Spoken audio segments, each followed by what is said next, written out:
सपा सदशिला प्रभुपाद की जय। सपा सदशिला गौर हरि की जय। तो आप सभी लोगों को अंग्रेजी नव वर्ष की हार्दिक शुभकामनाएं। और हम लोगों ने प्रवेश किया है 2026 में। और सभी लोग भगवान से प्रार्थना करना, गुरुवर्गों से, वैष्णव से प्रार्थना करना कि हमारा ये जो वर्ष है बहुत ही अच्छा गुजरे, है ना। 2025 आप लोगों में से बहुत लोगों का अच्छा रहा होगा, बहुत लोगों का बड़ा क्रिटिकल रहा होगा, है ना। तो जीवन में समस्या आती रहेंगी, जाती रहेंगी, खुशियां आती रहेंगी, जाती रहेंगी, है ना। जो हमारे जैसे प्रारब्ध है उसके अकॉर्डिंग हमें हमें उसका फलस्वरूप वो सब प्राप्त होता रहेगा। लेकिन मेन बात ये होती है कि हम लोगों ने तैयारी क्या की है ना। हमारी वास्तविक तैयारी है क्या। हम 2026 में आ तो गए, लेकिन समय क्या है, बढ़ता जा रहा है। जैसे हमारा जन्मदिन होता है ना, समय बढ़ता जाता है, बढ़ता जाता है। मतलब क्या है कि हमारे जीवन में जो समय है वो कभी रुकता नहीं है, वो बढ़ता रहता है। तो उसके लिए क्या करना पड़ेगा, हमें आगे की तैयारी करनी पड़ेगी। तो उस तैयारी को कैसे करना है ये हमें कौन सिखाता है, श्रीमद् भागवतम और भगवत गीता। ये भगवत गीता और भागवतम हमें सिखाते हैं कि हमें वास्तविक तैयारी कैसे करनी है। तो इस तैयारी को कैसे करना है हम लोगों को सीखना पड़ेगा। ठीक है। तो इसके विषय में बड़ी सुंदर एक कथा आती है।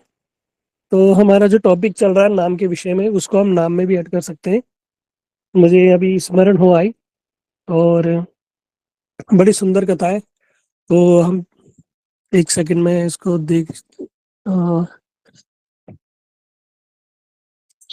ठीक है, हाँ, मुझे थोड़ा स्मरण आ रहा है।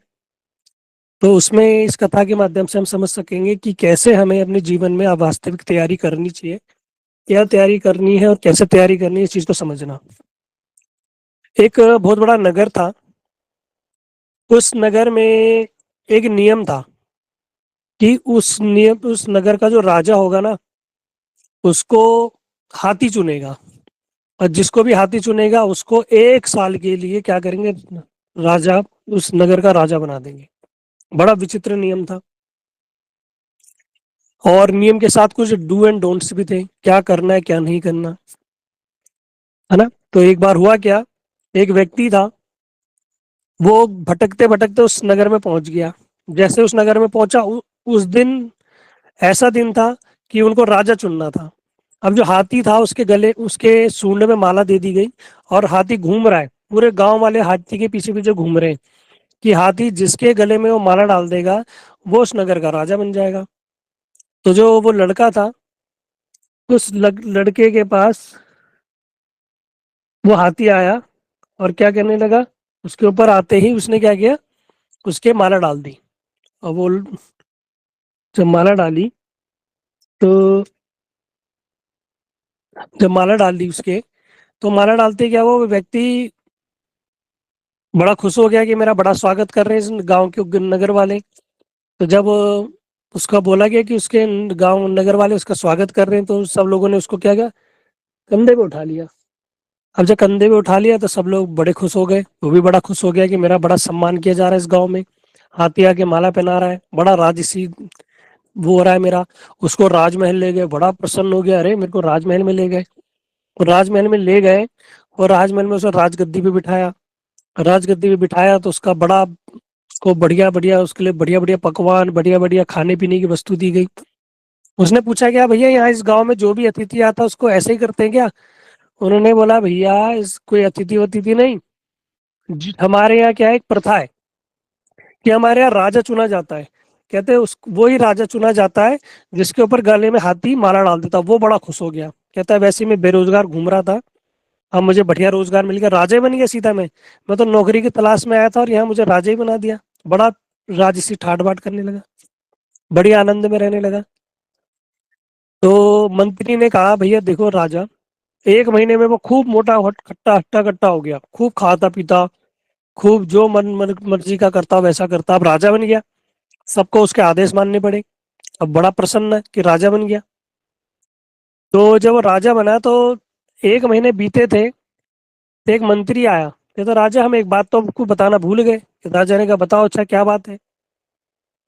कहते हैं कि हम आपको राजा 1 साल के लिए बनाएंगे बस। कहता है अच्छा चलो कोई बात नहीं, 1 साल तक एंजॉय कर लूंगा खूब बढ़िया। मंत्री ने कहा राजा एक और बात बताना भूल गए आपको। कहते क्या? कहते 1 साल बाद हम आपको क्या करेंगे, वो जो नदी है ना, उस नदी के पार जो घनघोर जंगल है, उस जंगल में आपको हम छोड़ के आ जाएंगे। कहता वो डर गया। कहते ये क्या बात कर रहे हो? कहते हाँ। कहते हमारे यहाँ का यही नियम है, नहीं तो हर कोई राजा नहीं बन जाता। हमारे यहाँ के 1 साल तक के लिए राजा बनाते हैं, उसके बाद क्या करते हैं, उसे वहां छोड़ आते हैं। कहते इससे पहले वाले राजा का क्या हुआ? कहते उसका भी यही हाल हुआ। कहता उसने 2 महीने खूब खाया पिया, जब वो मोटा हट्टा कट्टा तगड़ा हो गया है, फिर हमने उसको बताया तो भैया उसने खाना पीना ही छोड़ दिया। कहते 1 साल होते होते तो वो उसके प्राण वैसे ही निकल गए थे। जब उसको वहां छोड़ गया तो वहां जाके पता चला उसको जंगली जानवरों ने उसको मार दिया। बड़े खूंखार जानवर रहते हैं नदी के पार है। और आज तक जिस भी राजा को वहां छोड़ के आया, आज तक कोई बच के नहीं आया। अब ये सुनते उसको नींद ना आए। 1 महीने तक तो खूब खाता पीता रहा, बड़ा इंजॉय करता रहा, राजा बना रहा। लेकिन अब रात भर नींद नहीं आ रही। लेकिन वो व्यक्ति जो था बड़ा समझदार था, बड़ा समझदार था, बड़ा बुद्धिमान था। उसने कहा कोई बात नहीं, जो होगा देखा जाएगा।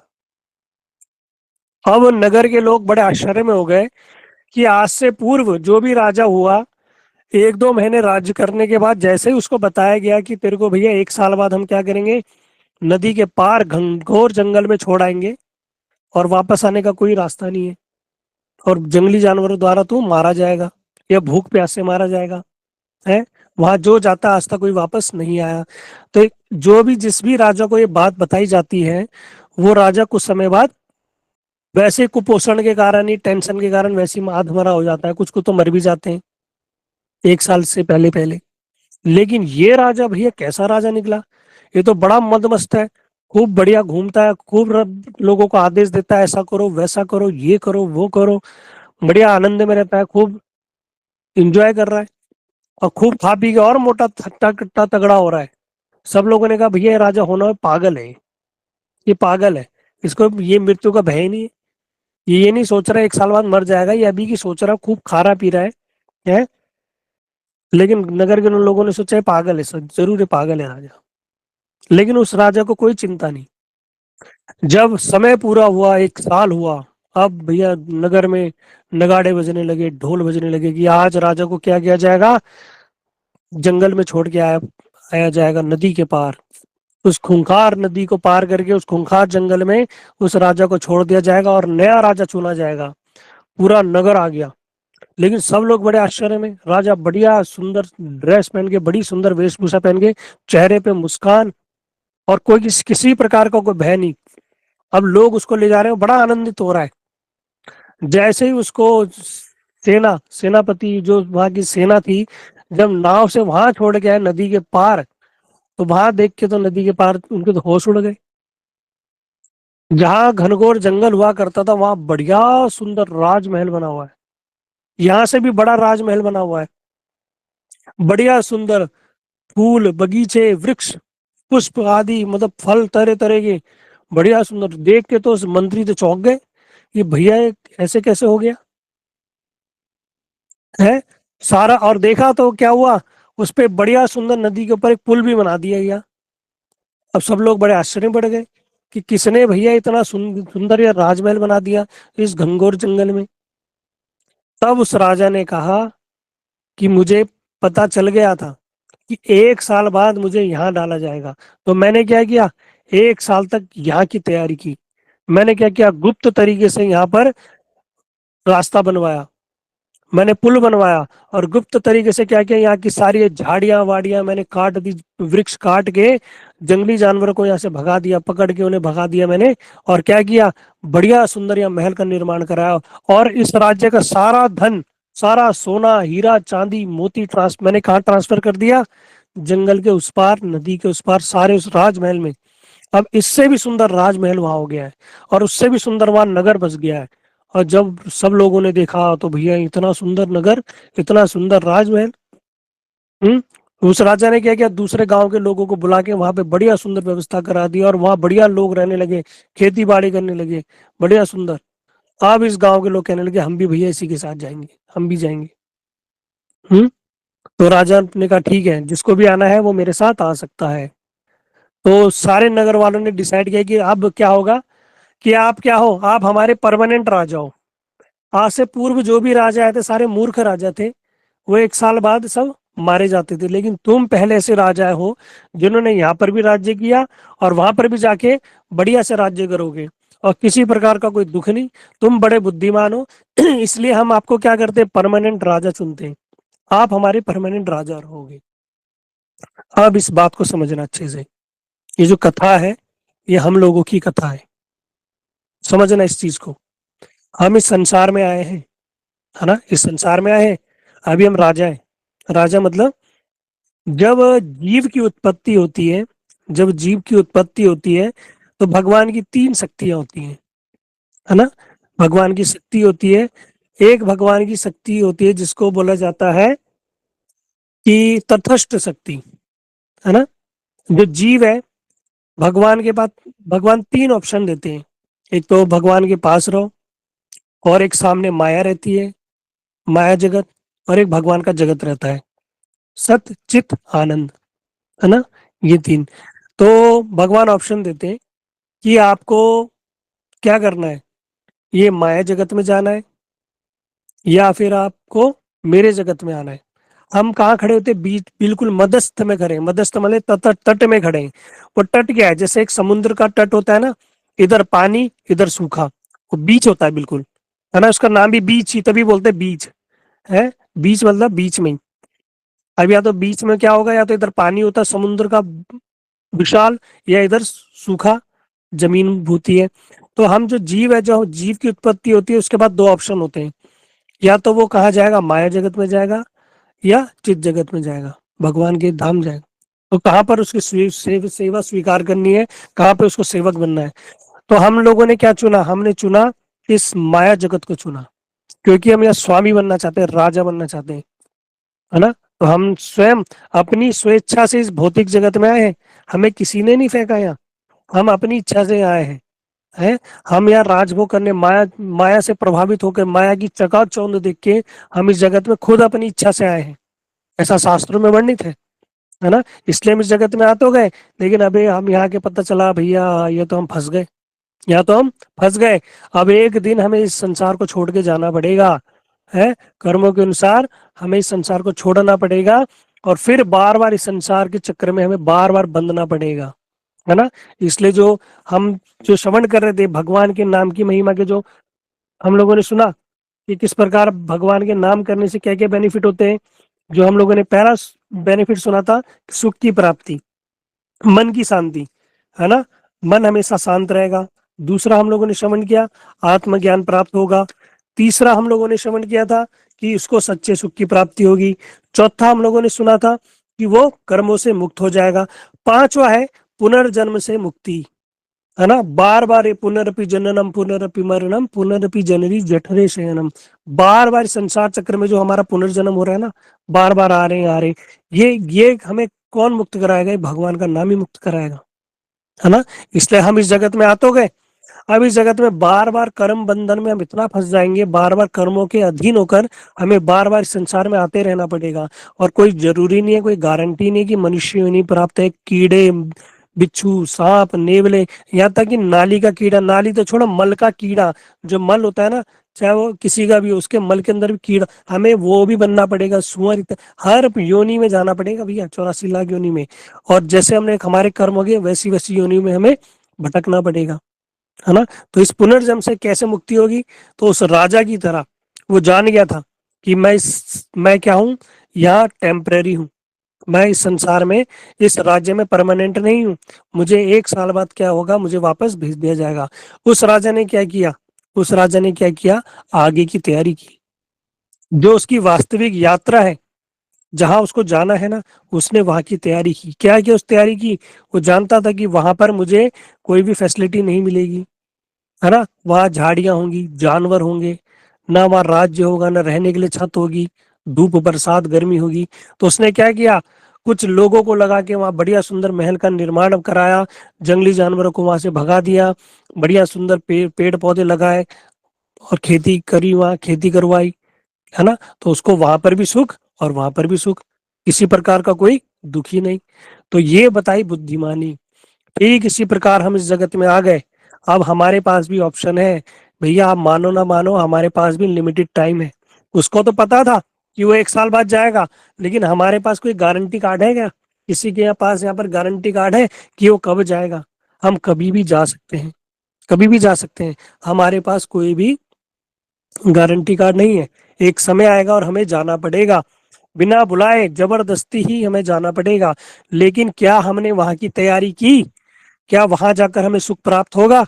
क्या कोई गारंटी है कि वहां से हम वापस इस संसार में नहीं आएंगे? है ना, कोई गारंटी नहीं है। लेकिन जो भक्ति करता है ना, स्वयं मीरा जी कहती है कि, क्या कहती है कि ह- ये राम नाम की लूट है, लूट सके तो लूट, अंत समय पछताएगा जब प्राण जाएंगे छूट। ये लूट लो, ये माला, ये भगवान के नाम रूपी जो धन लूट लो, है ये ऐसा धन है। क्या होगा? जो यहाँ पर भी दिन दिन बढ़ा तो सबाय हो, ये बढ़ेगा। और कहाँ?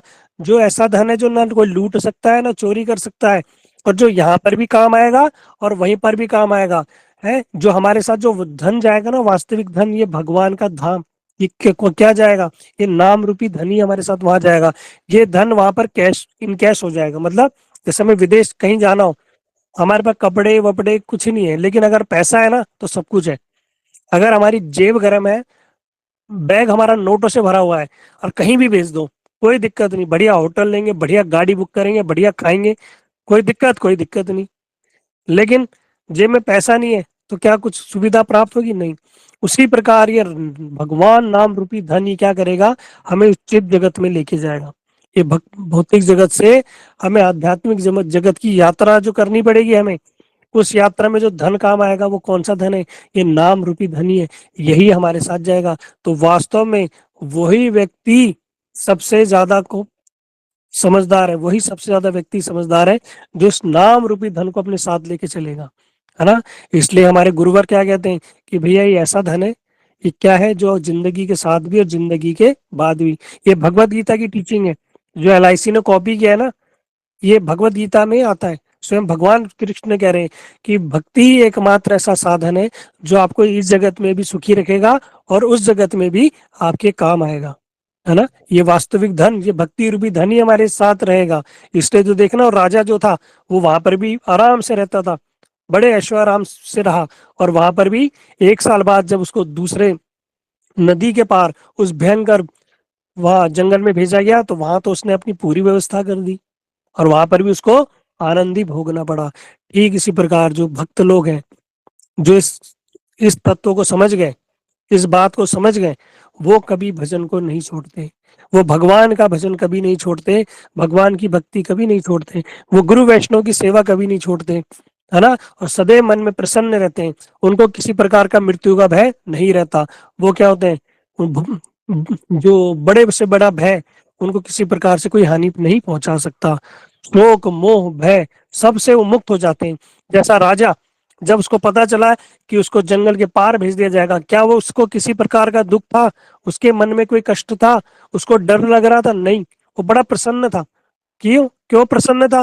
वो जानता था, अरे यहाँ पर भी मैं राजा हूँ, वहां पर भी जाके राजा ही बनूंगा, मुझे तो किसी प्रकार का कोई कष्ट ही नहीं होगा, है ना। मेरे लिए तो वहां पर भी सब प्रकार की सुख सुविधा है। ठीक इसी प्रकार, ठीक इसी प्रकार जो भक्त है ना, उनको कभी मृत्यु का भय नहीं होता। वो जानते हैं कि इस जगत में से जाएंगे, ये तो जड़ शरीर है, एक ना एक दिन तो छूटेगा। लेकिन जब छूटेगा तो जब हम जहाँ जाएंगे, वहां हमें क्या आनंद प्राप्त होगा? क्योंकि हमने क्या किया है? ठाकुर जी का भजन किया है, ठाकुर जी की सेवा की है। तो ठाकुर जी हमारे लिए पूरी व्यवस्था करके रखेंगे। और भगवान व्यवस्था करके रखते हैं अपने भक्तों के लिए कि मेरा भक्त आ रहा है। जब व्यक्ति भगवान का नाम करना प्रारंभ करता है, तो हमारे गुरुदेव कहते हैं, स्वयं पदावली में ये रूप गोस्वामी पाद बताते हैं कि 3 लाभ उसे होते हैं। स्वयं यमराज जी अपने जो चित्रगुप्त को कहते हैं कि इस व्यक्ति का नाम काट दो, इस व्यक्ति का नाम काट दो, ये कभी यमलोक में नहीं आएगा। अब इसका कोई भी दायित्व, इसका किसी प्रकार का कोई कार्य वो हमारे योग्य नहीं है। अब इसका जो भी निर्णय लेंगे वो ठाकुर जी लेंगे। इसलिए चित्रगुप्त क्या करते हैं? उसका नाम काट देते हैं। दूसरी ओर ब्रह्मा जी क्या करते हैं? आरती की थाली लेके तैयार हो जाते हैं। कहते हैं एक जीव अभी यहाँ से होता हुआ है, ब्रह्मलोक से होता हुआ ऊपर के लोक में जाएगा। क्यों? इसने भगवान का नाम ग्रहण कर लिया है, ये भगवान का भक्त बन चुका है। जब ये यहाँ से गुजरेगा तो ब्रह्मा जी आरती की थाली लेके उसकी आरती उतारते हैं। वास्तव में ब्रह्मा जी आरती उतारते उसकी, कि ये जीव अभी आया था और अभी इस धाम से भगवत धाम जा रहा है, और हम क्या है, हम तो फंस गए संसार में। स्वयं ब्रह्मा जी ये बोल रहे हैं, भोलेनाथ जी को बताते हैं, शिव जी को बता रहे हैं कि हम तो क्या है, हमें तो 100 वर्ष तक, हमारी ब्रह्मा जी की आयु लगभग इतनी है, 35,000 करोड़ वर्ष प्लस, इससे प्लस है, सोचो 35,000 करोड़ वर्ष, इतनी ही दिन इतना ही रात ब्रह्मा जी को रहना ही रहना है ना। लेकिन हम जीव जो है, तब जाके भगवान ब्रह्मा भक्ति करके भगवत धाम जा सकते हैं। लेकिन हम लोगों को क्या है, सहज में ही कुछ ही वर्षों में, 100 वर्षों के अंदर अंदर हम भगवत धाम जा सकते हैं, है ना। ये भगवान ने ऐसी कलयुग में ऐसी कृपा कर दी, नाम के माध्यम से, भगवान के नाम के माध्यम से, है ना। तीसरा लाभ, स्वयं श्रीमती राधा रानी क्या कहती है अपनी सखियों को, कि क्या करो, एक एक जीव क्या करने वाला है, कि कुछ समय बाद हमारे यहाँ आने वाला है, इसका क्या करो, नाम नोट कर दो, है ना। ये हमारी सखी आने वाली है, इसका नाम नोट कर दो। मतलब कि गारंटी है, जो भजन में आ गया, जो भगवान की भक्ति में आ गया, वो किसी ना किसी जन्म में अवश्य ही भक्ति करके भगवत धाम जाएगा ही जाएगा। लेकिन कलयुग में ये बड़ा सहज और सुलभ हो गया है, इसलिए इस कलयुग को बोला गया धन्य कलयुग है। धन्य कलयुग ये चैतन्य अवतार है। धन्य कलयुग में स्वयं चैतन्य महाप्रभु जी अवतरित हुए, स्वयं भगवान कृष्ण इस धराधाम पे चैतन्य महाप्रभु के रूप में आए, है ना। और उन्होंने ही इस हरि नाम करने की हमें शिक्षा प्रदान की, कि इस हरि नाम को करके ही हम क्या कर सकते हैं, इस भवसागर को पार कर सकते हैं। इसलिए सबसे बुद्धिमान व्यक्ति वही है जो क्या करेगा, इस जगत में भी और उस जगत में भी आनंद में रहेगा। कैसे रहेगा? एकमात्र भगवान के नाम का आश्रय लेके, और सिर्फ सिर्फ क्या कहना है, हरे कृष्ण कृष्ण कृष्ण हरे हरे, हरे राम राम राम हरे हरे। ये महामंत्र, मंत्र नहीं महामंत्र है। ये महामंत्र हमें प्रदान किया स्वयं भगवान ने, और स्वयं करके दिखाया। स्वयं भक्तावतार भक्त के रूप में आए और स्वयं करके दिखाया हमें कि क्या करना पड़ेगा। हे कलयुगी जीवो, क्या करो, इस नाम का आश्रय ग्रहण करो, तभी तुम इस संसार से, इस भय से तुम मुक्त होकर मेरे धाम को, मुझे प्राप्त करोगे। है, भगवान ने कितना सरल कर दिया, है ना। लेकिन हम लोगों का कैसा दुर्दैव है, इतना सहज होने पर भी हमारी भगवान के नाम में रतिमती नहीं हो रही। इसलिए भगवान से प्रार्थना करो, हे प्रभु, कि हमारा आपके नाम में रुचि उत्पन्न हो जाए, आपका नाम करते करते ही हम इस संसार को त्याग दें, और अंत में हम आपको ही प्राप्त करें, आपके प्रेम को और आपके धाम को ही हमें प्राप्त हो, है ना। इतनी प्रार्थना करो ठाकुर जी से, देखना भगवान अवश्य ही कृपा करेंगे। इसलिए ये जो कथा थी, ये कथा के माध्यम से हमने जाना कि वास्तव में ये हमारी कथा है ना। जो राजा है वो और कोई नहीं, हम है। वो बुद्धिमान राजा वो है जो भक्त है, और साधारण राजा वो है जो इस जगत में आते हैं, खाते पीते हैं, ब्याह करते हैं, बच्चे करते हैं, बच्चे पाले, उनको पढ़ाया लिखाया और कमा धमा के और चले गए, और कहाँ गए कुछ नहीं पता। कर्म इकट्ठे किए और बार बार संसार चक्र में 84 लाख योनि में भटकते रहेंगे, है ना। इसलिए हमें क्या करना है, इस 84 लाख योनि से भटकने से हमें बचना है। ये कैसा है? ये किला है। एक छोटी सी बात अंतिम में समझना इस चीज को, एक संसार क्या है, दुर्ग है। इसलिए संसार की जो जेलर है वो दुर्गा। अबे दुर्ग कैसा है समझना, बस एक छोटी सी बात को समझना। ये दुर्ग जो है, ये गोल है, राउंड में है, बिल्कुल सर्किल में है। इस दुर्ग के अंदर कितने, 84 गेट है। इस दुर्ग के अंदर 84 गेट है। अब एक गेट ऐसा है, एक दरवाजा ऐसा है जिससे हम इस संसार से बाहर निकल सकते हैं, और 84 गेट ऐसे हैं जहां पर हमें संसार में फंसा के रखेंगे। तो जीव की स्थिति कैसी है? जो भजन नहीं करता वो एक एक द्वार पे जाता है, दरवाजा खोलने का प्रयास करता है, एक एक द्वार पे जाता है, बार बार खोलने का प्रयास करता है। इसके माध्यम हमारे गुरुवर की कथा बताते हैं, एक अंधा है, अंधा व्यक्ति, हम अंधे व्यक्ति की तरह क्या कर रहे हैं, हर एक एक द्वार पे जा रहे हैं कि कोई तो द्वार खुलेगा। 84 दरबार है, 84 द्वार है। लेकिन जैसे ही वो उस मुक्ति के द्वार पे पहुंचता है, जो जो उससे इस संसार से मुक्ति दिलाएगी, तब तक क्या होता है, उसके खुजली हो जाती है। वो खुजली करने लगता है और क्या करता है, उस गेट से आगे चले जाता है, फिर दोबारा आगे वाले गेट में जाके दरवाजा खोलने का प्रयास करता, लेकिन वो नहीं खुलता।